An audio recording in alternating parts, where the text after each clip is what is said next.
They called it mercy. That was the word often used when the Ottoman Empire took control of Christian territories. Not destruction, not open slaughter, mercy. But mercy did not mean safety. It meant survival without identity. The Ottoman conquest was never only about land or borders, it was about reshaping people. And some of the most revealing victims of this strategy were women who lived far from armies, politics, and power. Women who had chosen silence, prayer, and separation from the world. Because empires do not fear warriors alone, they fear meaning. If you're new to this channel, we explore the darker mechanisms of history, not the polished versions, but the systems hidden beneath them. If you value this kind of content, consider subscribing. These stories require time, research, and depth, and your support makes them possible. Now let's begin. In the year 1470, in the mountainous region of Thessaly, a convent bell rang one final time. The convent of St. Catherine stood isolated among cliffs and stone paths, removed from major trade routes and political centers. Inside lived 23 women who had dedicated their lives to discipline, routine, and faith. They held no weapons, they commanded no armies, they led no rebellions, and yet they mattered. When Ottoman forces arrived, they did not burn the convent. There are no records of mass execution. No dramatic violence was publicly documented. Instead, something quieter occurred. The women were removed from the space where their identity had meaning. Their names disappeared from local records. In official documents, they were no longer individuals, but categories. This was not chaos. It was administration. They were ordered to walk, not dragged, not chained, across unfamiliar terrain toward the interior. Long journeys that dissolved their sense of direction, community, and time. The purpose was not speed. It was disorientation. Once separated from their environment, the women were also separated from each other. Companionship was dismantled. Shared strength was removed. Isolation was not cruelty.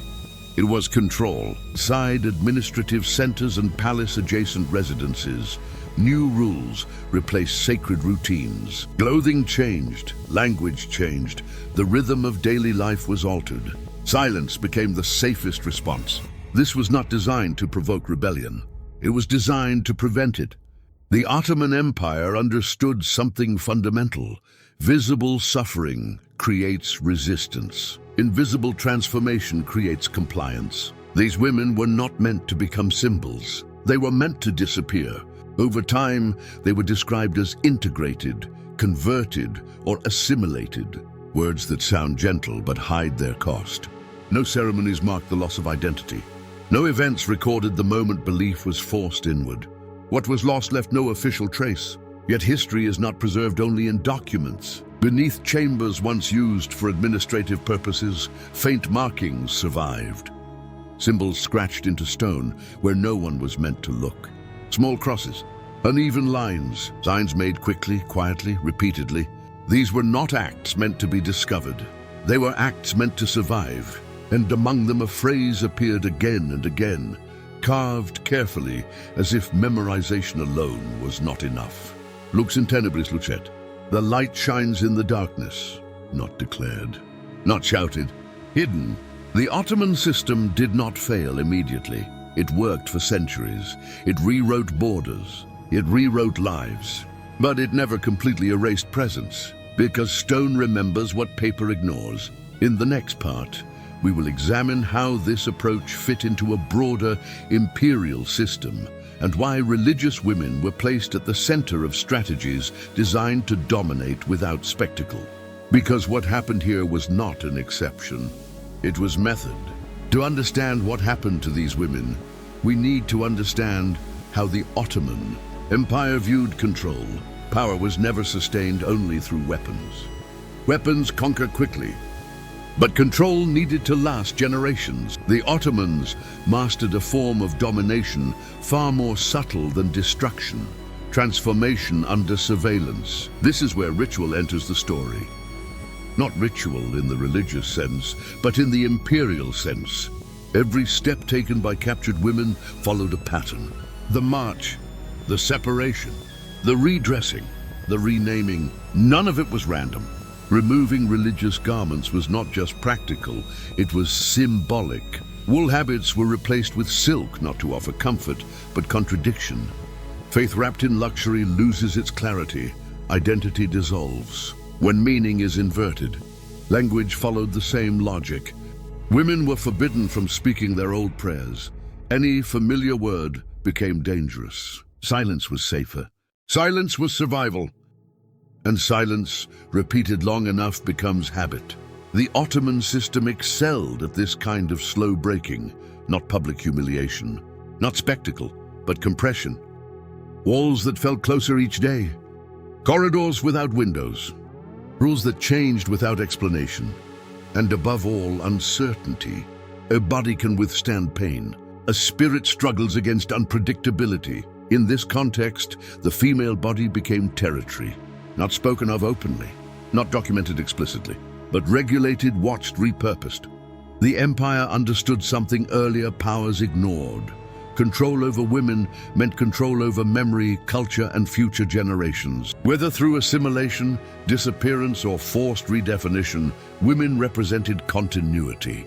So they were monitored closely. This was not chaotic cruelty. It was administrative domination. Across conquered regions, similar reports appear. Nuns and religious women absorbed into households, palace structures, or regional administrations, their previous lives officially erased. The state did not need to explain them. It did not give them stories. That was part of the strategy. A woman without a recorded past leaves no lineage of resistance. And yet this method carried its own risk. Because when you erase someone quietly, you leave room for traces. Stone remembers. In chambers beneath structures that had once served administrative purposes, archaeologists found evidence that never appeared in official records, scratches not used for counting, symbols not meant for decoration, crosses etched again and again in places no public eye would ever see. These were not acts of rebellion meant to be discovered. They were acts of survival, private resistance. Some of the crosses overlap, suggesting generations of hands revisiting the same mark. Others are faded, barely visible, worn by time and touch. This is how resistance survives under empires. Not heroically, but persistently. The phrase carved repeatedly, lux in tenebris lucet, was not a battle cry. It was reassurance. A reminder that darkness is never absolute. Empires fail to understand this because they rely too heavily on records. They trust documents, census lists, decrees, but history lives in places power ignores. Scratches, whispers, silence. What makes this story unsettling is not only what was done, but how effectively it worked. For centuries, the fate of these women was framed as conversion, integration, or mercy. Their suffering disappeared beneath bureaucratic language. No executions meant no outrage. No martyrs meant no songs. Just absence. And absence is easy to forget. This pattern extends far beyond the Ottomans. Every empire that learned how to rule without constant violence eventually turned to erasure. Names removed, roles reassigned, memory softened. And women were often at the center of this strategy. Because controlling narrative begins with controlling bodies, then controlling bodies begins with removing voice. The Freres of St. Catherine were never meant to be remembered. Not as victims, not as rebels, not at all. That was the true ritual. Not blood, not noise, but disappearance. Yet here we are, centuries later, speaking their names again. Not because empires preserved them, but because traces survived. And that is the final failure of absolute power. You can dominate territory, you can manage populations, you can rewrite laws and histories, but you cannot fully erase human presence. Every system that relies on silence eventually leaves behind echoes. This channel exists to listen to those echoes. If you're still watching, consider subscribing, not for the algorithm, but because stories like this only stay alive when people choose to remember them. New episodes take time, research, and effort, and your support is what keeps this project moving. In the next part, we will pull back even further, comparing this case to other empires that perfected similar methods, and why disappearance remains one of the most powerful tools of control in human history. Because what happened here was not unique. It was a blueprint, and it is still being used. To understand why this system works so effectively, we need to look beyond one empire. What happened to the nuns of St. Catherine was not isolated. It followed a pattern that repeats across history. Empires eventually learn the same lesson. Fear fades, but erasure lasts. Public violence creates memories. Memories create resistance. Resistance creates opposition. But erasure creates silence. Ancient empires understood this long before modern times. Rome practiced it. Imperial China refined it. Colonial powers repeated it. The Ottomans perfected a version built on transformation instead of destruction. Instead of eliminating religious women, they absorbed them, quietly, systematically. And this is where the female body became central to imperial strategy. Not as chaos, not as excess, but as continuity. Religious women represented belief, tradition, and future memory. By reshaping them, the empire reshaped communities without needing open force. This control did not rely on violence, it relied on routine. Daily schedules replaced sacred rhythms. Obedience replaced prayer. Clothing replaced identity. Over time, the unfamiliar became normal, and normalization is more powerful than fear. Sexuality in this context was not spectacle, it was structure. It allowed the empire to redirect lineage, memory, and future generations into its own system, not loudly, not publicly, but permanently. Records do not describe this emotionally, they describe it efficiently. Integrated, words that simplify what cannot truly be simplified. What the documents never capture is the internal cost. Belief did not disappear, it went underground. Silence did not mean agreement, it meant survival. This is why physical traces matter so much. Hidden symbols scratched into stone, marks made where no authority expected them. These were not messages meant to spread, they were reminders meant to last.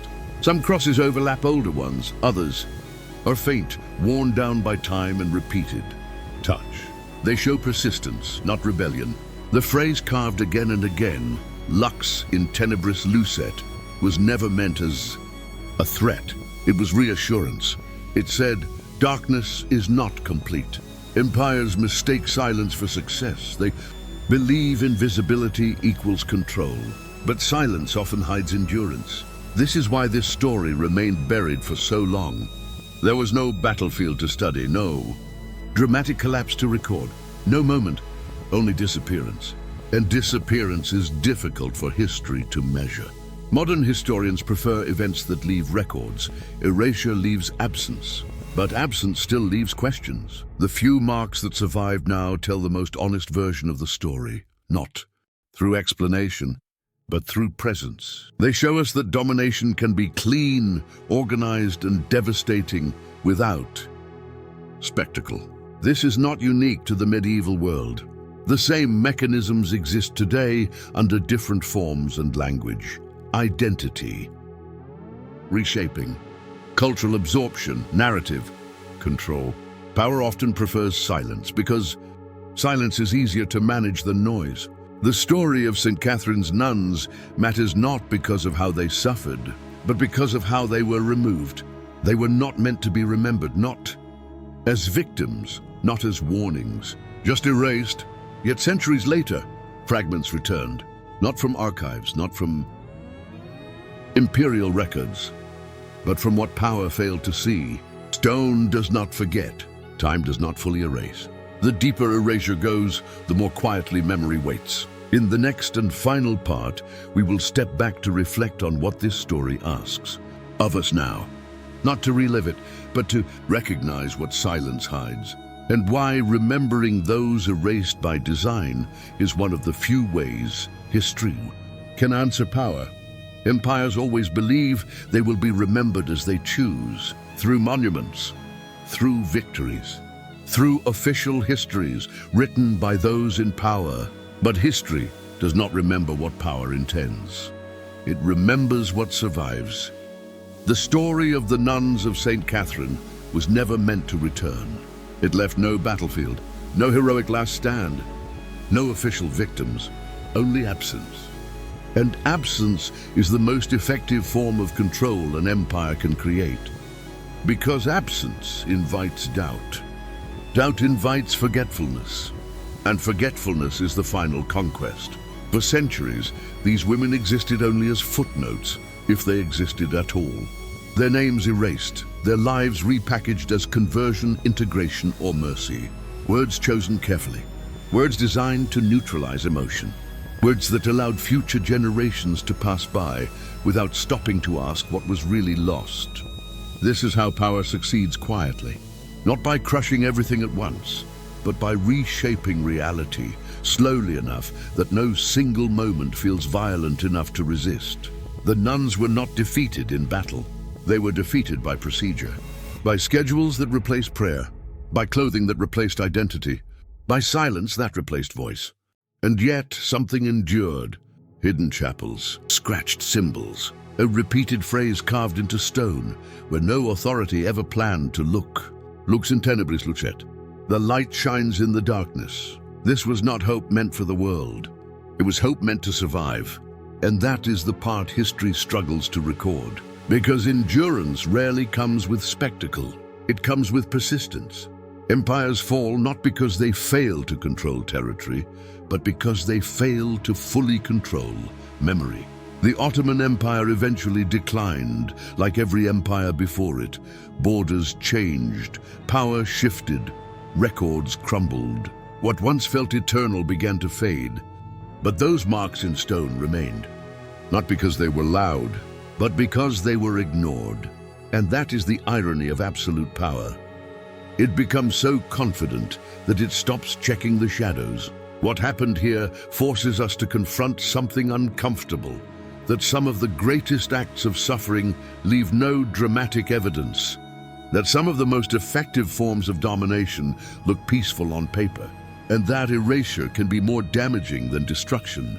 This story is not only about the past, it is about recognizing patterns that repeat under different names, different flags, different systems. Whenever a society values order over humanity, whenever silence is rewarded more than truth, whenever identity is treated as something that can be rewritten for convenience, the same mechanisms return, different language, same logic. And women, once again, are often at the center, not because they are weak, but because power understands that controlling women means controlling continuity. History does not ask us to relive this story. It asks us to acknowledge it, to sit with its discomfort, to resist the urge to simplify it into heroes and villains. Because this was not a story of chaos. It was a story of systems working exactly as designed. And systems rarely announce the costs they impose. That is why channels like this exist. Not to sensationalize suffering, but to restore context where it was removed, to give shape to silence, to name what power preferred to leave unnamed. If you've watched this far, you are the kind of viewer these stories need. So if you believe that history's darker chapters deserve honesty instead of polishing, consider subscribing. These documentaries take time, research, and restraint. Your subscription makes it possible to keep producing them, carefully, responsibly, and without simplification. Because remembrance is not passive. It is a decision. The women of St. Catherine were not remembered because an empire allowed it. They were remembered because traces survived. And now, because you listened. Light does not defeat darkness by shouting. It survives by existing where darkness assumes it cannot. Lux in tenebris, lucet. The light shines in the darkness. And history, no matter how controlled, never fully escapes it.